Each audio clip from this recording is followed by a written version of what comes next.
Welcome back, everybody, to Dungeon Brew. John and I are continuing our series on monster tactics. Today, we're talking about vampires. Stay tuned.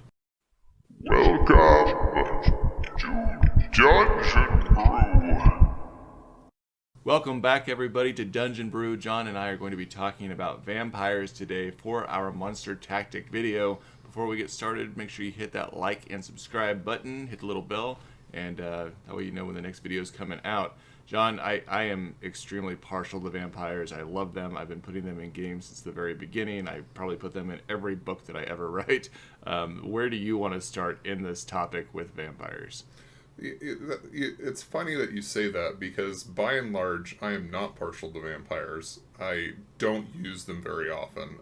And I just, they're one of those that I think there's so many different ways that they come into popular culture that they end up being something that really get troped to death, which for me is usually something I just avoid, even though I recognize that there are some very interesting variants and interesting ways of using them.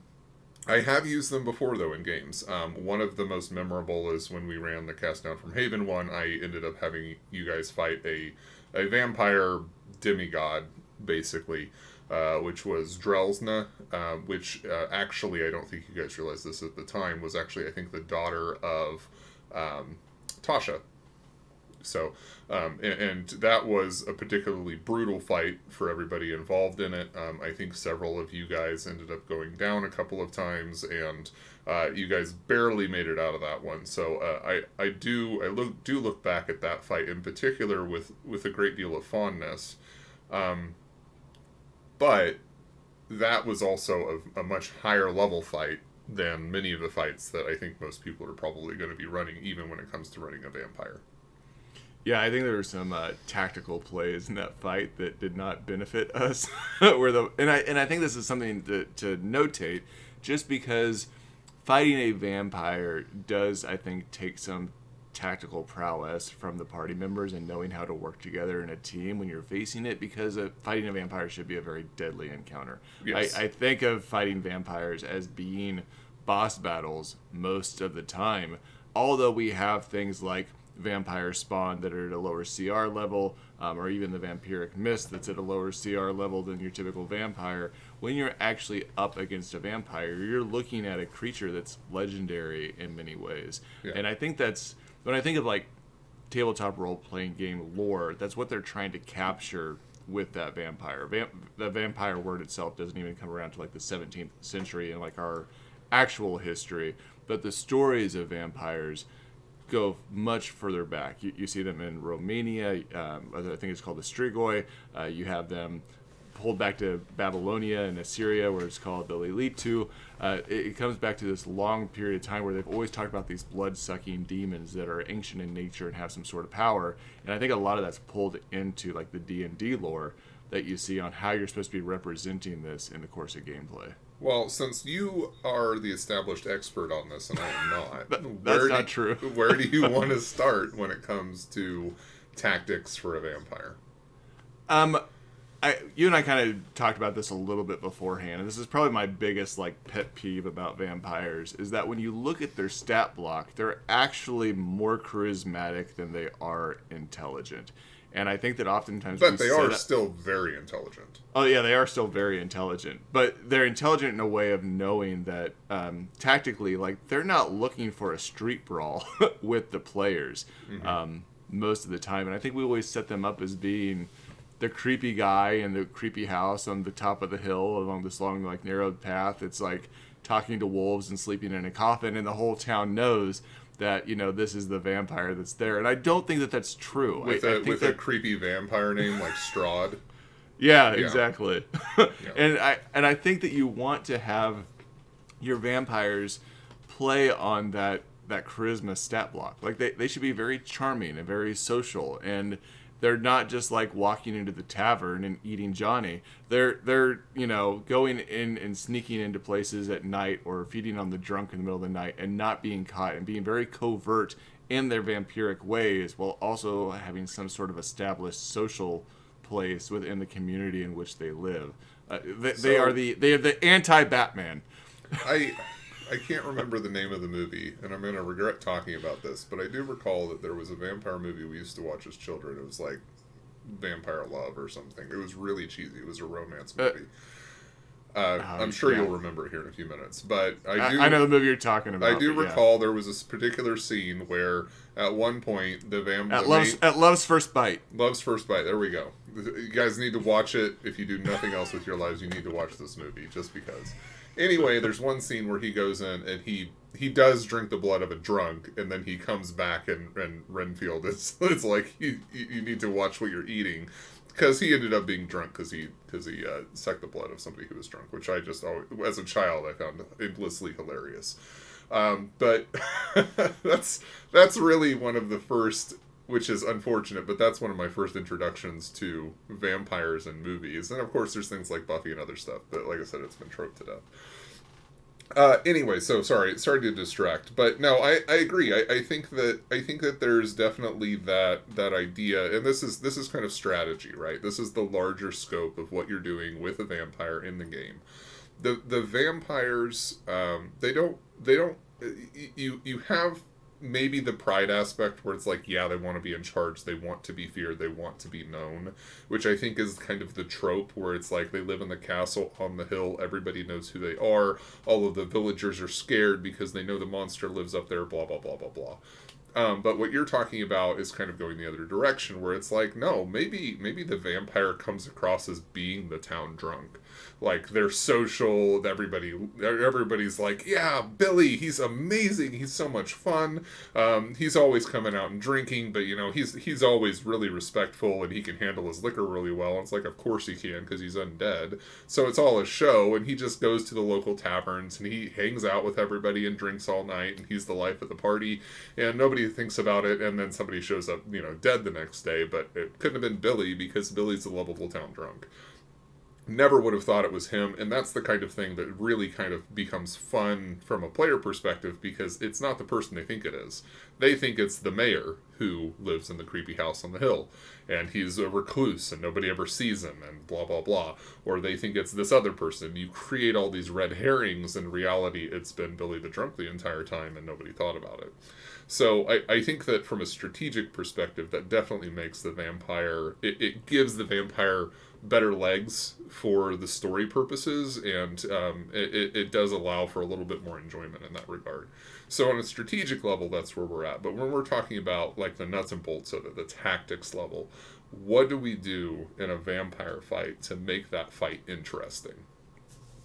So one of the things that, and I know this kind of plays on the same thing what we're already talking about, but older editions, you guys recently fought some vampires in a second edition D&D game that we did. and one of the things that happened in the second edition D&D game that we were playing is that it was able to use this charm ability in the course of combat to actually persuade players not to attack it during the course of combat. And I think that even in combat, and I think of old movies too that I watch, this is something that would be utilized. Like, I'm going to charm you to keep the big muscle guys from hitting me, or maybe from the caster guys from casting things at me to shift combat. It doesn't necessarily mean that you're attacking your party members, right, that you're not unloading on me. And I think that even in the course of combat, the vampire might use those charm abilities to do that. And that is detailed in the 5e stat block, but I don't see it used very often. You see oftentimes that, you know, vampires are flitting around the battlefield, they're using their claw attacks, their bite attacks, they're turning into mist, they're using their legendary actions to try to like overwhelm the party and just muscle them to death. But they're going to use, again, that intellect and that charisma to keep the party from coming at them with their full force.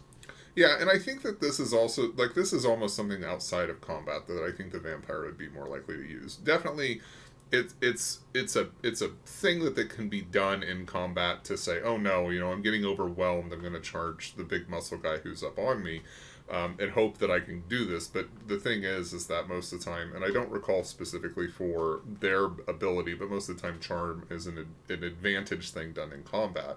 But this is the kind of thing where Billy shares a drink with the party as they come into town, and the DM secretly rolls in the background for each one of their saves as the vampire is attempting to charm members of the party.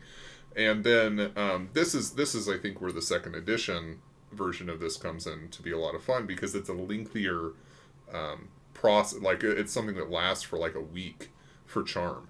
And so they're charmed for the next week, and they may not have any idea that they're charmed, because then they're friendly. They're like, oh man, I love this guy. He's amazing. They have no ill will towards him or something like that. And then 5 days later, it comes to a head and they confront him, and they're charmed, and they didn't realize it. And then they can't, like, they're like trying to defend him, kind of a thing. And I think that that's where you can have a lot of fun with it, because then you end up with sleepers in the party who are actually allies of the vampire. The players don't know it.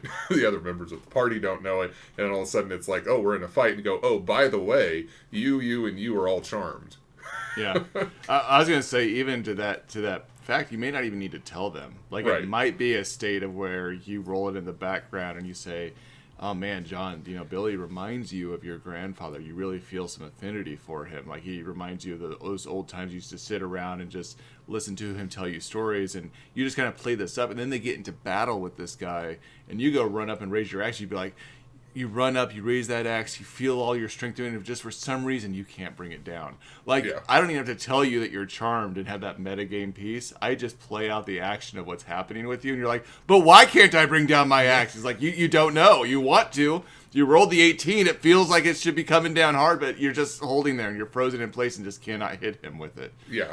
And I think that this is, I mean, you have to know your group for it and things like that, but this is definitely player buy-in. This is the DM, the players having trust in their DM, the DM trusting that their players are going to be able to, handle those types of encounters and those types of social interactions in a way that no one's going to get upset by, not having a label on something. So make sure that you know your group for that type of thing. But no, I personally think that would be amazing. That sounds like a great twist to occur at a certain point. It's like, not only did you not know Billy was the vampire, but then you also figured out that he charmed you at some point, but you didn't really figure that out, and that's just great. I think that allows for that. And this is important to the vampire. This is their MO. This is how they operate.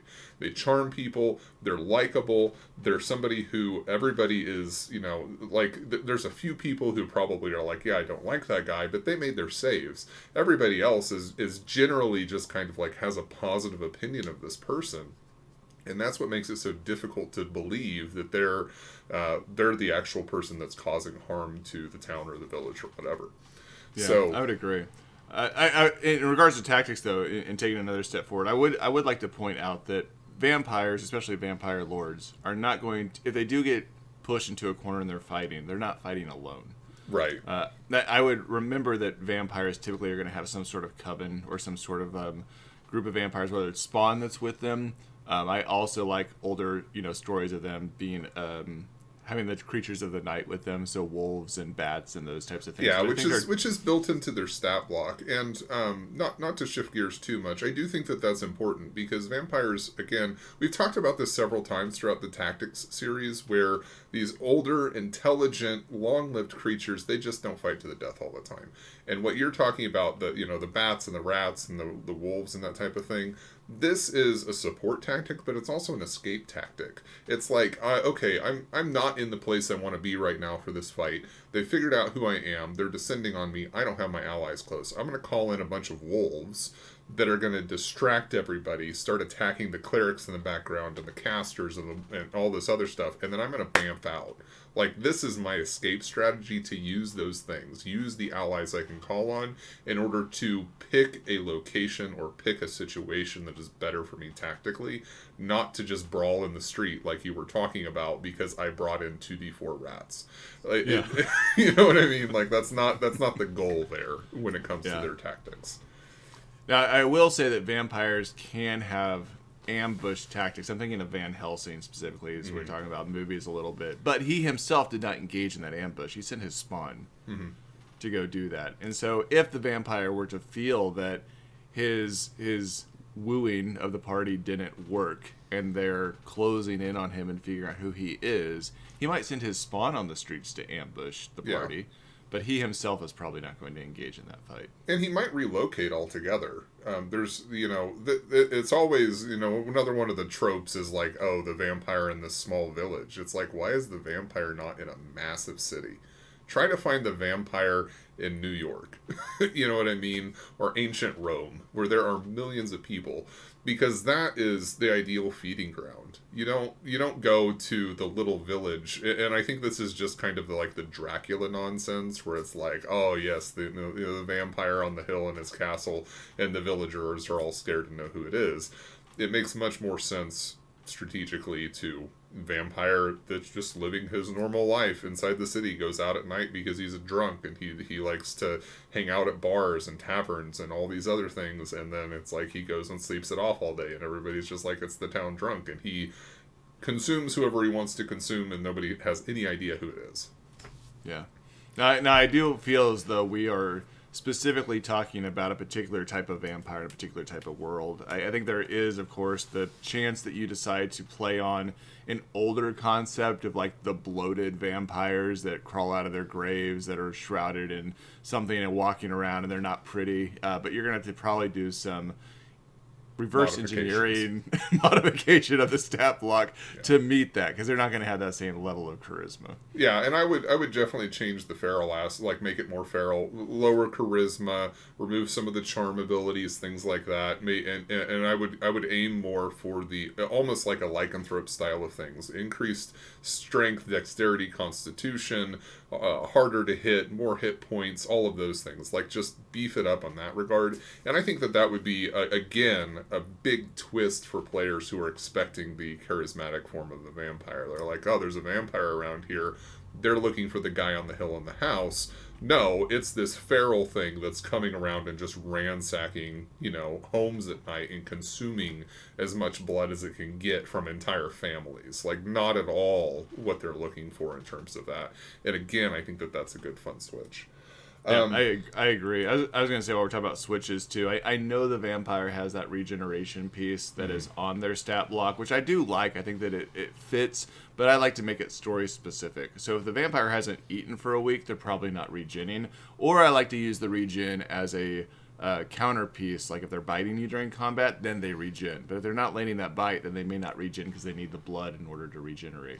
Yeah, so and I would look at like vampiric touch almost, where it's like they regain a number of hit points equal to the damage dealt type situation to just allow it to where it's like, they get hit a critical hit and they just did 40 points of damage. They healed 40 hit points this round, something like that, like something big. We were talking about allies a little bit, and so I'm just kind of thinking back to the vampire fight that I did. I definitely like to include things like vampiric mists, which are relatively low CR. I think they're only like CR 3 or something like that. So for a vampire lord or a vampire that's CR 13 or CR 15, depending on the variant that you're using, they seem very low. But I do want to point out that the neat things about these is that they are so low that to some degree I think the party might ignore them a little bit, which actually makes them very dangerous, because the DC for like their life drain is only a DC 13. But if you have a bunch of vampire mists or vampiric mists floating around that are suddenly popping out of the shadows and attacking your wizards and your rogues and things like that might have a lower constitution save, then suddenly it's like they're losing their max health. And I think that this is a really fun inclusion that makes sense thematically with what's going on. Shadows fit that same bill, so definitely throw those in there. And I think that to some degree when it comes to like vampire spawn, it's kind of like the mummy. You should include these as part of that battle with your vampire. You just have to be very cautious, because the vampire spawn, despite being CR5, are actually quite powerful. They're very dangerous. They have multiple attacks. They have regeneration, like we were talking about before. So they kind of fit that bill of you put in too many vampire spawn, you're going to quickly overwhelm your party, depending on their experience and things like that. The vampire himself has the ability to move around the battlefield quickly and easily.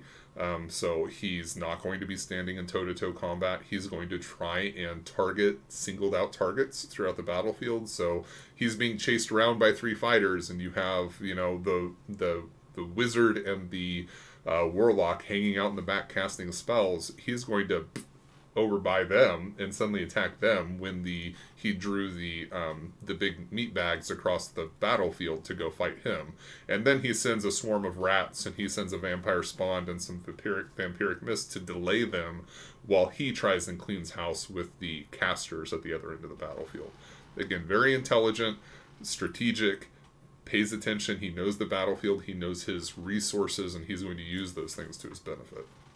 The other piece that I would probably add with this as well is his escape route. I like the idea of vampires turning into mist, having to return to their coffin, but their coffin's not going to be like put up on a pedestal for everyone to find in the same place that you're fighting the vampire. Yeah. It's probably through a little small hole that only his mist can fit through to get into a hidden area that might be locked by magic, or locked by some sort of code or some sort of riddle, or maybe, whatever it is, or a mechanism that the party has to find, where he may be able to give himself time to go in there and heal to be able to regenerate battle. Maybe he's got himself a little flesh sandwich waiting for him that he can eat and regenerate and start all over again.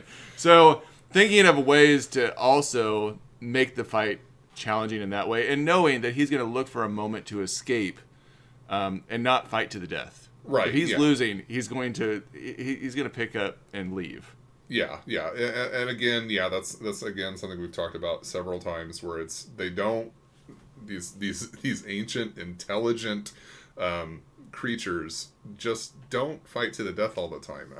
I think that this is definitely one of those things where, as a GM, you kind of have to be planful about the way that you incorporate these types of bosses or enemies, because I understand that you want the arc to conclude, and I think that this is probably the biggest thing. You end up with the ancient dragon, the ancient vampire, the ancient mummy, the ancient lich, all of these creatures that don't outside the dragon, most of them, if they hit 0, they don't die. But even the ones like the dragon, they've been around for so long, they understand what being in a dangerous situation feels like, and when their life is in danger, and they know when to leave the combat. And as a GM, you just have to either convey that information to your players through prose, so that you're describing this so they understand that there's a threat here of them leaving, or you just need to be prepared for this arc of the campaign to not be concluded right in that moment when the big confrontation happens. This is the type of information that probably should be conveyed to your players earlier on in the campaign, where it's like, hey, listen, you have the vampire expert who comes in and says, we've tried to track him down several times. Every single time he leaves, like, he doesn't stay around to fight, and let the players know that going into the fight, so that they can make plans to try and deal with it in an appropriate way. Yeah, you really bring up a great point that I don't think we've really covered much in this series, on how well you can utilize NPCs in your story as like information providers, which I think was pretty common when we used to play a long time ago in 3.5, to help like learn the system and learn about monsters. We would always have NPCs, and we'd roll that gathering information check, right, and learn about stuff that we wouldn't naturally know as veteran players. But having those NPCs be there to be the source of information and to provide things so you're not like having out-of-game moments can be really helpful and keep people immersed within the story. Sure. All right, so that's all I've got. You have anything else that you want to include in this? No, I don't think so. It's been a lot of fun chatting about it. Yeah. All right. So, again, thank you all for joining us. If you've made it this far, if you have not already, please like, subscribe, hit the notification bell. It helps to support the channel, and we will see you all in the next video. Judge and Brew.